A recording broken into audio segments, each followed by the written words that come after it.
Hello. जी हाँ दोस्तों, दिल थाम कर बैठे आप लोगों के बीच आ रही है एक बंगाल की हसीना धर्मेंद्र निर्मलिया के गाने पर ठुमका लगाने के लिए। डीजे वाले भैया थोड़ा लाइट ऑफ कीजिएगा। डीजे सुमित सतीश रैना। सही से छौड़ी नाच, उमर छौआ खन काच। सही से छौड़ी नाच, उमर छौआ खन काच। लता भक्का छौड़ा लटक तहुगे, असा तेज तोरा पटक तहुगे, पटक तहुगे, लटक तहुगे, पटक तहुगे, लटक तहुगे। लता भक्का छौड़ा लटक तहुगे, असा तेज तोरा पटक तहुगे, असा तेज तोरा पटक तहुगे। ए भैया आगे में जो भी बैठे हैं, ए भैया आप रेजर लाइट का उपयोग ना करें। भैया आप रेजर लाइट वाले भैया थोड़ा रेजर लाइट अपना बंद कीजिए।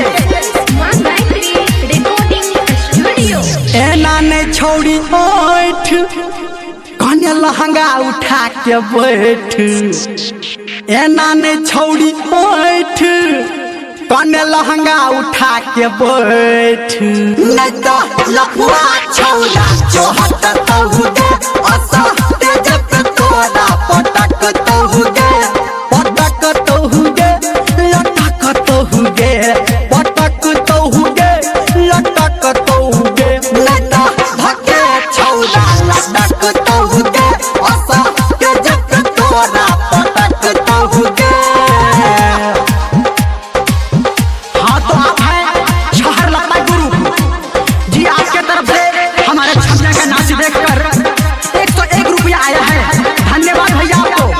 और हाँ भैया शांति बनाए रखें और भरपूर मजा ले हमारे इस ऑर्केस्ट्रा का। डीजे सुमित सतीश रैना। करे नहीं लट लट, छौरा में छौरी सट।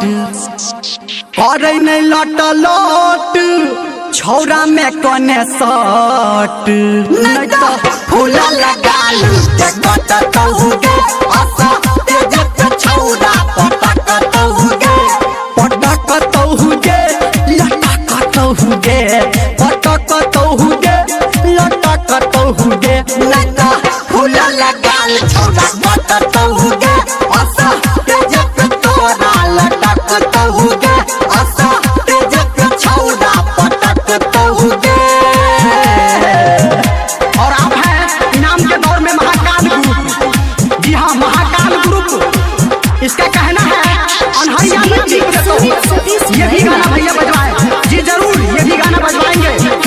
शांति बनाए रखे भैया। मानी ले हमर बात, धर्मेंद्र के चल साथ। मानी ले हमर बात, निर्मलिया के चल साथ। नेता चोली चर चर फट तहुगे, असा तेज छौरा लटक तहुगे, लटक तहुगे, पटक तहुगे, फट तहुगे, फट तहुगे।